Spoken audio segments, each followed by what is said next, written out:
Hello students, welcome to Biology World. I am Priyanka Shoran. In the previous video, we have studied about linkage, the definition of linkage and the types of linkage. Linkage क्या होती है, linkage के कौन कौन से type हैं, that is the complete linkage and the incomplete linkage. Linkage के examples हम लोगों ने पढ़े. आज जो हम लोग पढ़ेंगे वो है लिंकेज की थ्योरी. ठीक है, थ्योरी इन द सेंस कि जो यूनिट क्या है लिंकेज की, अगर काउंट करना हो, ठीक है, कि फ्रीक्वेंसी निकालनी हो, रिकॉम्बिनेशन फ्रीक्वेंसी या फिर क्रॉसिंग ओवर वैल्यू निकालनी हो, तो उसका फॉर्मूला क्या है, and a detail about the sex linkage. ठीक है, तो फर्स्ट ऑफ ऑल अगर यूनिट की बात करते हैं, लिंकेज की जैसे थ्योरी पढ़ी थी कि सारे के सारे जो लिंक्ड जीन है वो क्रोमोसोम के ऊपर लीनियर पोजीशन में प्रेजेंट रहते हैं, उनके बीच में डिस्टेंस कितना होगा ये हम पढ़ते हैं जेनेटिक मैपिंग में या फिर क्रोमोसोम मैपिंग जिसको कहते हैं. तो जो यूनिट है अगर जब चेक करने लग जाते हैं कितना लिंकेज होगा, कितना रिकॉम्बिनेशन आया है, तो यहाँ पर हम एक टर्म यूज करते हैं दैट इज सेंटीमॉर्गन. ठीक है, तो जो सेंटीमॉर्गन है ये हम यूज करते हैं यूकैरियोट्स के लिए. ठीक है, वहीं पर अगर प्रोकैरियोट्स की बात करेंगे तो that is the map unit. Map unit या सेंटीमॉर्गन ये टर्म्स यूज की जाती हैं, that is the unit for linkage या यूनिट ऑफ लिंकेज. तो सबसे पहले जो जेनेटिक मैपिंग या क्रोमोसोम मैपिंग थी वो स्टडी की गई ड्रोसोफिला में. ठीक है, ड्रोसोफिला की जेनेटिक मैपिंग की गई थी, क्रोमोसोम्स को रिवील किया गया, स्टडी किया गया कौन से जो जीन है एक दूसरे के क्लोजली प्रेजेंट है, मतलब एक उनके बीच का डिस्टेंस कम है या ज़्यादा है, तो वो हमने पढ़ा था ड्रोसोफिला में. और किसने सबसे पहले जेनेटिक मैपिंग के बारे में पढ़ा, ही वॉज A.H. स्टुअर्ट. ठीक है, तो अगर क्वेश्चन आया कि फर्स्ट जेनेटिक मैपिंग किसने की थी, तो A.H. स्टुअर्ट ने. किसके अंदर की थी, ड्रोसोफिला में. अब ये है स्पेशली नीट के लिए. ठीक है, बोर्ड में नहीं पूछा जाता लेकिन नीट में कई क्वेश्चंस आ जाते हैं कि रिकॉम्बिनेशन फ्रीक्वेंसी निकालो, टोटल इतने 1000 ऑफस्प्रिंग थे, उसके अंदर 200 रिकॉम्बिनेंट बने. ठीक है, तो उसकी फ्रीक्वेंसी क्या होगी, इस तरह के कुछ क्वेश्चंस आते हैं. तो उसके लिए एक सिंपल सा फॉर्मूला हमें याद रखना है कि अगर क्रॉसिंग ओवर वैल्यू पूछ ले, क्रॉसिंग ओवर वैल्यू या फिर रिकॉम्बिनेशन फ्रीक्वेंसी अगर क्वेश्चन में पूछी जा रही है, तो फॉर्मूला होगा नंबर ऑफ रिकॉम्बिनेंट्स, मतलब जो नए कैरेक्टर्स बने हैं, divided by the total number of offsprings. ये टोटल कितने हैं, उनमें से नए कितने बने, रिकॉम्बिनेंट कितने बने, और उनको मल्टीप्लाई कर देंगे हम लोग 100 से. ठीक है, क्या निकल जाएगा, रिकॉम्बिनेंट फ्रीक्वेंसी या फिर क्रॉसिंग ओवर वैल्यू. और वी कैन कॉल इट कि जो रिकॉम्बिनेशन फ्रीक्वेंसी है is directly proportional to the distance between the gene.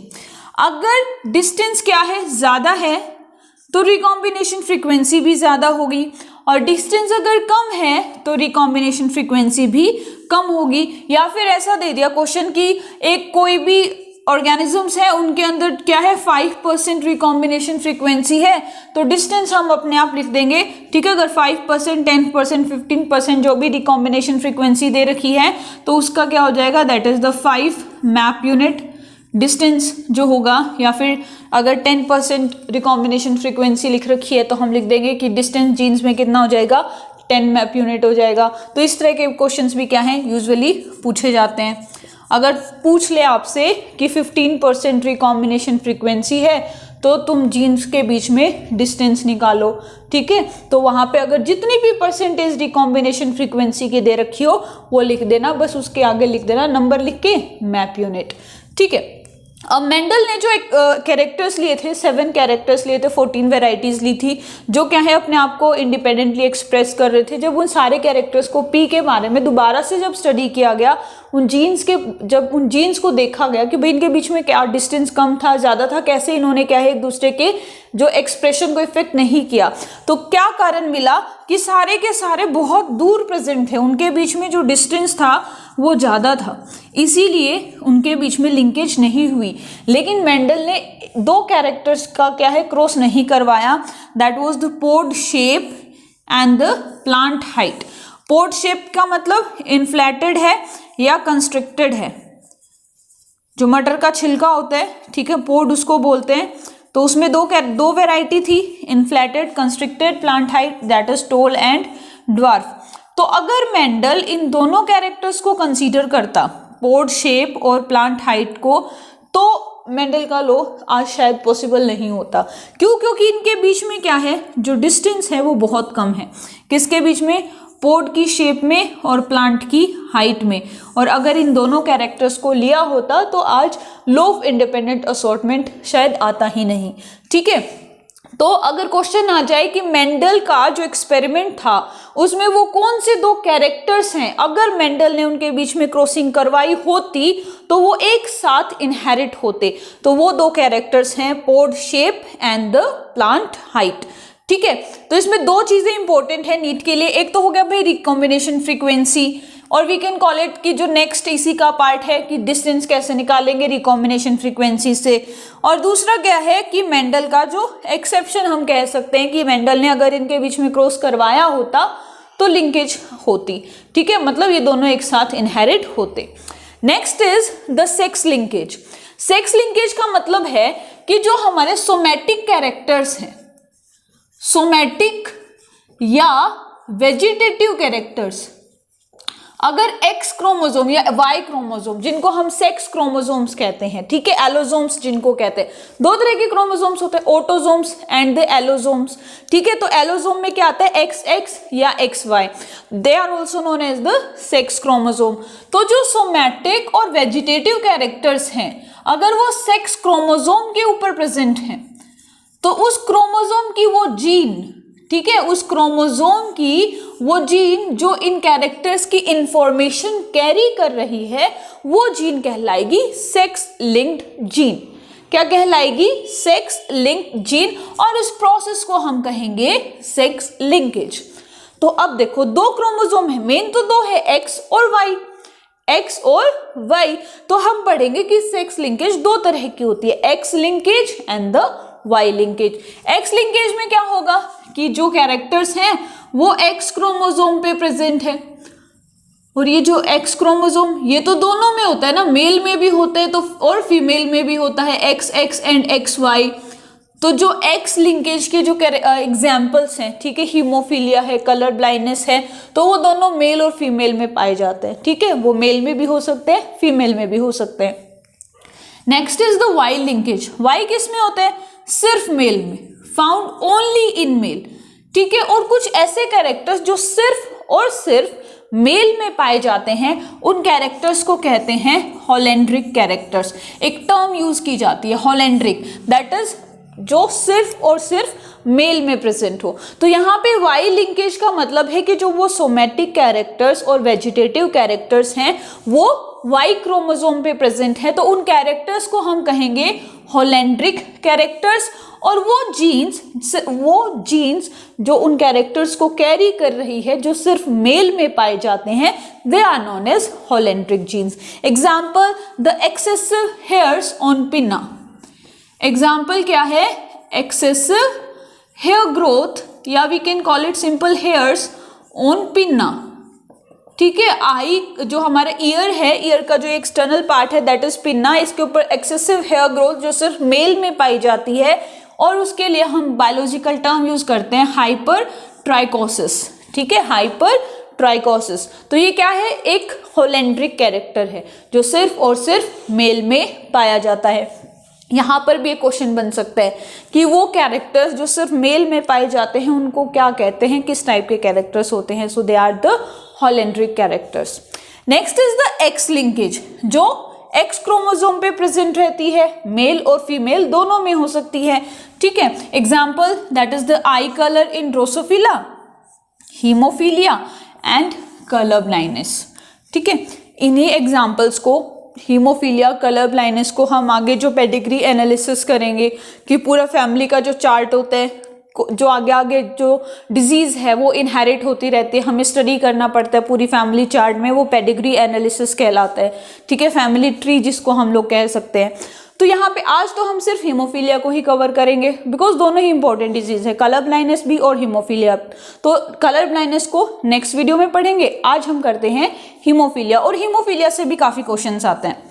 Haemophilia that is also known as bleeders disease, क्या बोलते हैं इसको, ब्लीडर्स डिजीज कहते हैं। और सबसे पहले 1803 में इसको जो सबसे पहले डिस्कवर किया था वो थे जॉन ओटो ने, ठीक है। हीमोफीलिया को सबसे पहले 1803 में फर्स्ट टाइम डिस्कवर किया था जॉन ओटो ने। तो यहाँ पर ये क्या है, एक इंपॉर्टेंट एमसीक्यू बन जाता है।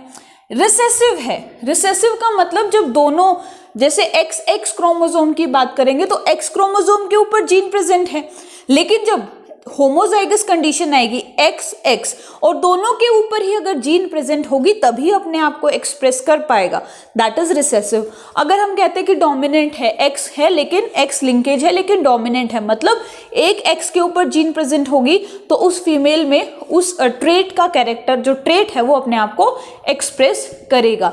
लेकिन ये क्या है, रिसेसिव है। मतलब क्या है, देखो XX है, फीमेल के अंदर होमोजाइगस कंडीशन होती है XX में, तो अगर लेट सपोज कि सिर्फ एक ही क्रोमोसोम के ऊपर जीन प्रेजेंट है, कोई भी रिसेसिव टर्म मैं आपको बता रही हूँ, कहीं पे भी आपको ऐसे नजर आए कि रिसेसिव का मतलब क्या है, कि अगर होमोजाइगस कंडीशन में सिर्फ एक ही जीन के ऊपर प्रेजेंट है तो ये अपने आप को, कोई भी डिजीज है, कोई भी कैरेक्टर है, वो अपने आप को एक्सप्रेस नहीं करेगा। लेकिन कब करेगा, जब दोनों ही X क्रोमोसोम्स के ऊपर वो कैरेक्टर प्रेजेंट हो, तो वो हो गया रिसेसिव। लेकिन अब मेल में क्या होगा, अब मेल में तो सिर्फ एक ही क्रोमोसोम है, X क्रोमोसोम, ठीक है, तो मेल में तो वो ऑब्वियसली एक्सप्रेस होगा ही, चाहे रिसेसिव हो चाहे डोमिनेंट हो। X क्रोमोसोम क्या है, अगर X क्रोमोसोम के ऊपर मेल में अगर X क्रोमोसोम के ऊपर वो कैरेक्टर प्रेजेंट है तो मेल में वो एक्सप्रेस होगा ही, क्योंकि एक ही X क्रोमोसोम है। बात करेंगे फीमेल की, तो होमोजाइगस रिसेसिव है, इसका मतलब क्या है कि दोनों ही X क्रोमोसोम के ऊपर वो जीन होनी जरूरी है, मस्ट है, वरना वो अपने आप को एक्सप्रेस नहीं कर पाएगा। और एक के ऊपर प्रेजेंट है तो हम टर्म कहेंगे कैरियर, कि भाई वो कैरियर है, वो फीमेल है, वो कैरियर है, अफेक्ट नहीं हुई है, ठीक है। तो यहाँ पर क्या कहते हैं कि जो हीमोफीलिया है वो रिसेसिव है और लीथल है। लीथल का मतलब जानलेवा, जानलेवा मतलब कि जब दोनों ही X क्रोमोसोम के ऊपर हीमोफीलिया की जीन प्रेजेंट होगी तो वो फीमेल सरवाइव करेगी ही नहीं।